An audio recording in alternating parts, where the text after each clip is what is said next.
War has shaped the world in blood and fire, but some battles have left a scar so deep they echo through time. From ancient fields soaked in steel, and sweat to the industrial slaughterhouses of modern conflict.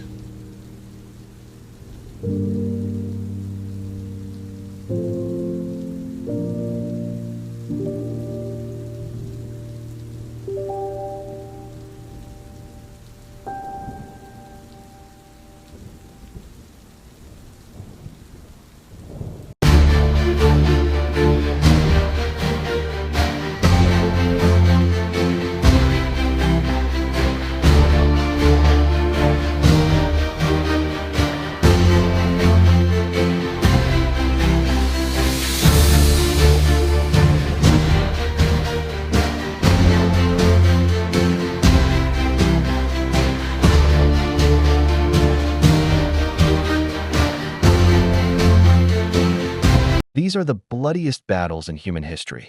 1. Battle of Stalingrad, 1942 to 1943, World War II. The Battle of Stalingrad was more than a battle. It was hell on earth. Nearly 2 million casualties. Urban combat, starvation, and a brutal Russian winter broke the German army and marked the turning point of World War II in the East.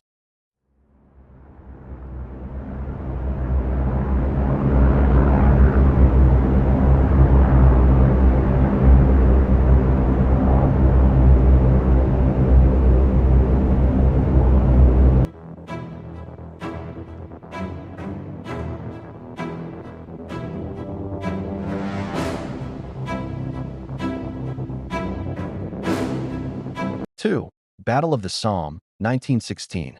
The Somme became a symbol of the futility of war. On the first day alone, the British lost 57,000 men. The worst day in their military history. Over 1 million casualties by the end. All for a few miles of mud.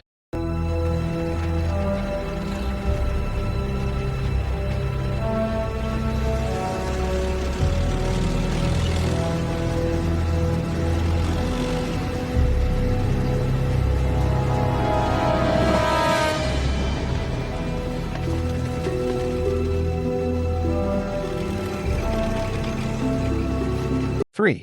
Siege of Leningrad, 1941 to 1944, World War II. The Siege of Leningrad, also known as the Leningrad Blockade, was one of the longest and most devastating sieges in history.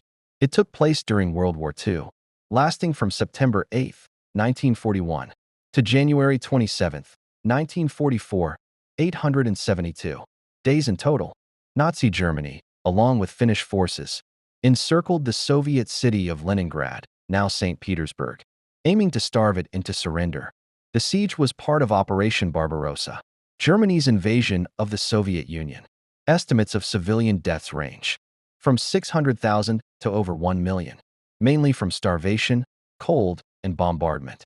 Despite the horrors, the city never surrendered. Citizens survived through extreme measures, including eating pets, leather, and even reports of cannibalism. The Road of Life, across the frozen Lake Ladoga, was a vital supply route during winter months, bringing in food and evacuating civilians. The siege became a symbol of Soviet endurance and resistance. It deeply affected Russian collective memory and culture, with numerous books, films, and memorials dedicated to it.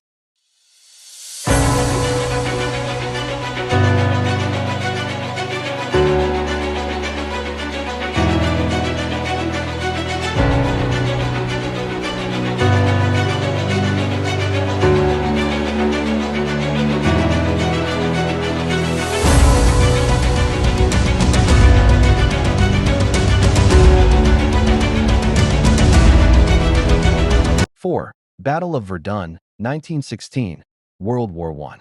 The Battle of Verdun was one of the longest and most brutal battles of World War I, fought between the German Empire and France from February 21 to December 18, 1916, in northeastern France. Location: Verdun-sur-Meuse, France. Belligerents: Germany versus France. Duration: 302 days. Casualties: over 700,000 total. Around 300,000 killed and 400,000 wounded. The Germans launched the attack under the leadership of General Erich von Falkenhayn, who believed that by targeting Verdun, a place of symbolic importance to the French, they could bleed France white through attrition. Why Verdun? Verdun was chosen because it was a historic and symbolic stronghold for the French. The Germans assumed that the French would defend it at all costs, leading to massive casualties. The French were led by General Philippe Pétain, who famously said, "Ils ne passeront pas." They shall not pass. Despite relentless German shelling and infantry assaults, the French held their ground, rotating troops through the Voie sacrée, sacred way, to keep their defense supplied. Tactical stalemate, but strategic French victory. Verdun remained in French hands. Enormous human cost on both sides symbolized the horrors of trench warfare and the futility of attrition-based strategies.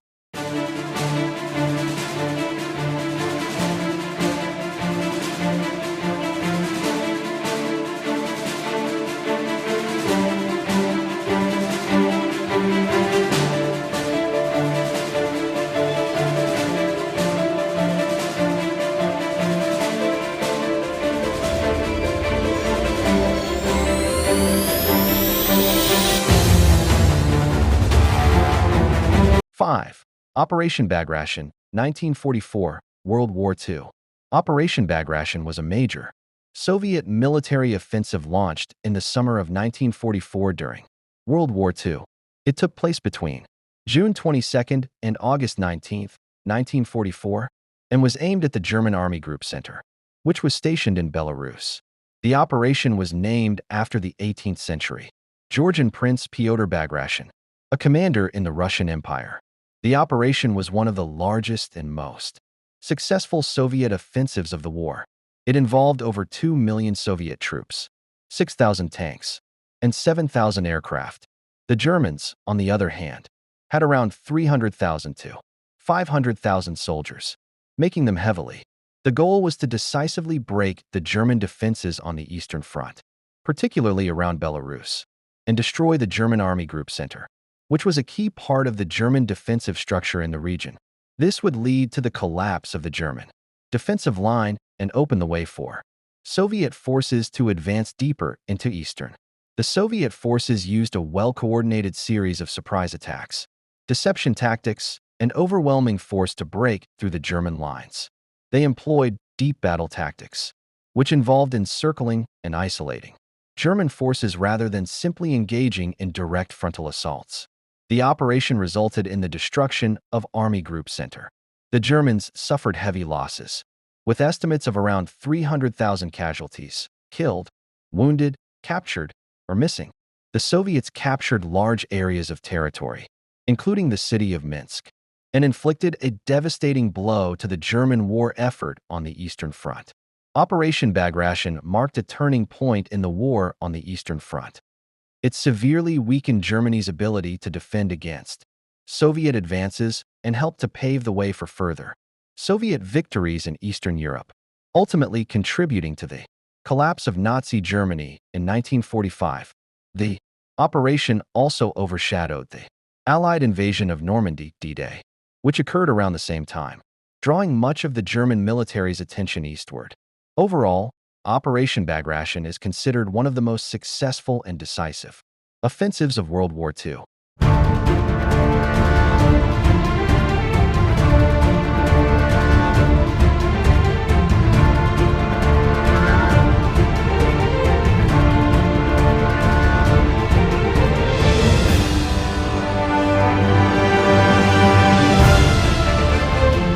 Six. Battle of Berlin, 1945. World War II. The Battle of Berlin was one of the final and most decisive battles of World War II, fought between Nazi Germany and the Soviet Union in the spring of 1945. It marked the end of the war in Europe and led to the fall of Berlin and the death of Adolf. April 16th to May 2nd, 1945. Berlin, Germany. Soviet Union, Red Army, under Marshal Georgy Zhukov and Marshal Ivan Konyev. Nazi Germany. German forces defending Berlin, led by General Helmuth Weidling. Although much of the German defense was hastily organized, as the Allies advanced from the west and the Soviets closed in from the east, Nazi Germany was in a state of collapse. Berlin, the heart of the Third Reich, was the final major objective for the Allies in Europe. The Soviets launched a massive assault to capture the city, facing fierce resistance from German forces, which included a mix of seasoned soldiers, young boys from the Hitler Youth, and elderly men from the Volkssturm, German militia. Initial Soviet assault, April 16th to 19th, 1945. The Soviet forces began their attack on Berlin with intense artillery, bombardments and airstrikes, followed by ground assaults on the city's outer defenses. The Germans tried to hold off the Soviet advances, but their forces were significantly weakened and lacked the ability to mount an effective defense. Urban fighting, April 20th to 25th, 1945. Once the Soviets broke through the outer defenses, the battle moved into the heart of Berlin. House-to-house fighting ensued, with Soviet forces encircling the city and advancing on key targets, like the Reichstag, Parliament Building, and the Führer Bunker, Hitler's underground bunker. German forces, though outnumbered, fought fiercely, but morale was low, and resistance was often piecemeal. The fall of the Reichstag, April 30th, 1945. Soviet forces captured the Reichstag after fierce fighting. This was one of the symbolic moments in the battle, representing the fall of Nazi Germany. The raising of the Soviet flag over the Reichstag became a powerful image of victory. Hitler's death, April 30th, 1945. As Soviet forces closed in, Adolf Hitler committed suicide in his Führer bunker along with his wife, Eva Braun. This effectively ended his leadership, though the fighting continued for a few more days. German surrender, May 2nd, 1945. The final remnants of the German forces in Berlin surrendered to the Soviets. The battle officially ended with the capture of Berlin, and the Third Reich was defeated. Aftermath. Casualties. Estimates vary, but between 100,000 and 300,000 people were killed, including both German defenders and Soviet soldiers. Thousands of civilians also died due to bombings and combat. End of World War II in Europe. The fall of Berlin marked the definitive end of Nazi Germany. Shortly after the city's surrender, Germany officially capitulated on May 7, 1945, though fighting continued in some areas. Soviet influence. The battle set the stage for the division of Berlin and, eventually, the division of Germany into East and West. Berlin would become a focal point of the Cold War, with the Soviet Union controlling East Berlin and the Allies controlling West Berlin. The Battle of Berlin is remembered as one of the bloodiest urban battles in history, and a key turning point that led to the ultimate defeat of Nazi Germany.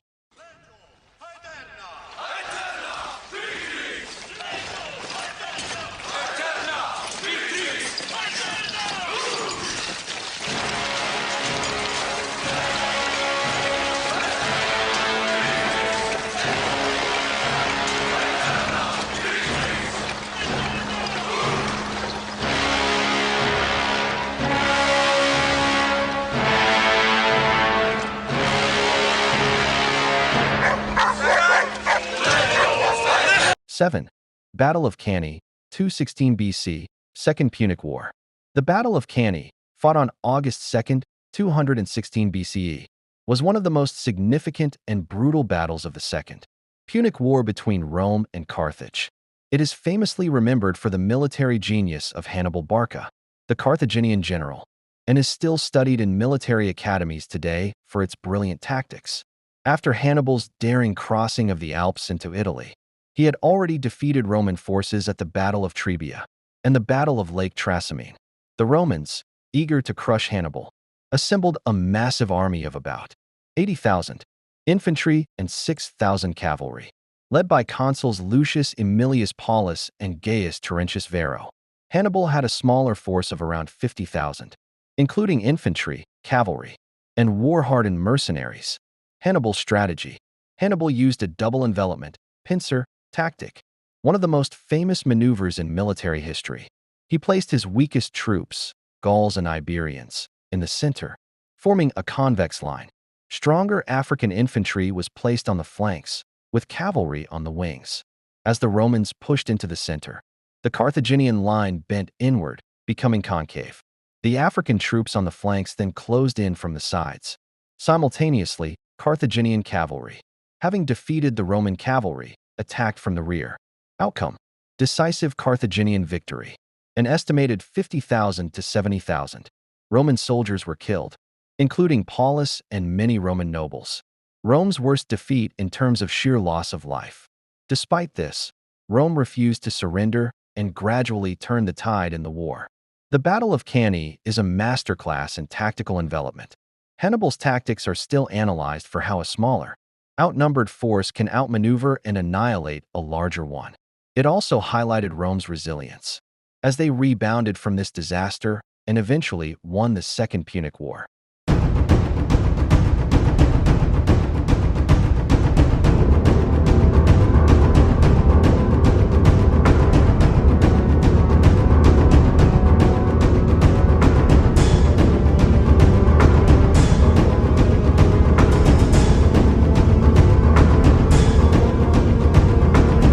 Battle of the Yellow River, 1938, Second Sino-Japanese War.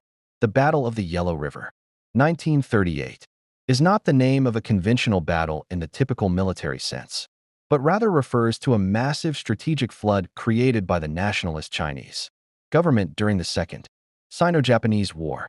Here's a breakdown of what happened. Date: June 1938. War: Second Sino-Japanese War, 1937 to 1945. Republic of China, Nationalist Government. Empire of Japan. What happened?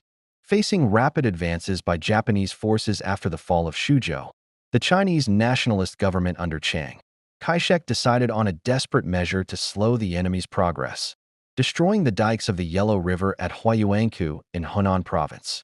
The flooding. On June 5 to 9, 1938, Chinese troops breached the dikes. Water from the Yellow River flooded a vast area of central China, especially the provinces of Hunan, Anhui, and Jiangsu. The flood covered nearly 54,000 square kilometers, 20,800 square miles, displacing millions. Consequences: civilian casualties, estimated 400,000 to 900,000 dead from drowning, famine or disease. Refugees, between 3 to 5 million people displaced. Japanese advance, temporarily slowed, but Japanese troops still managed to adjust their campaign routes. Political fallout. The flood alienated many civilians from the nationalist regime due to the huge human toll, fueling internal unrest. Historical significance. One of the largest man-made environmental disasters in history, showcased the desperate strategies used during the war and the tremendous human cost. Still a highly controversial event in Chinese history. These battles remind us of the price of ambition, ideology, and hatred. Millions paid with their lives. The ground may have dried, but the echoes of these battles remain. Never forget the cost of war.